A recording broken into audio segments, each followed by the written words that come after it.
అప్పుడు అక్కడ ఉన్నటువంటి ఆ నీలమేఘుడికి, దుర్దండి యొక్క కుమారుడికి పాతాళ లంకా పట్టాభిషేకం చేసి రామలక్ష్మణులు ఇద్దరినీ కూడా తీసుకుని మళ్ళీ లంకాపట్టణానికి చేరుకున్నారు.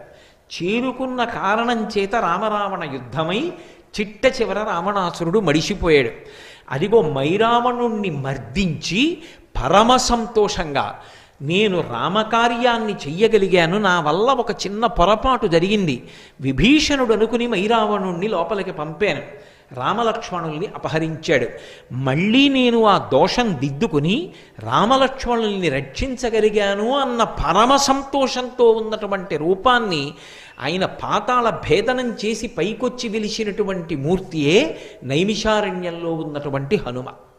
హనుమాన్ గాడి అని చెప్పి క్షేత్రం ఉన్నదే, అక్కడ ఉన్న స్వయంభూమూర్తి పెద్ద హనుమ ఉంటారు.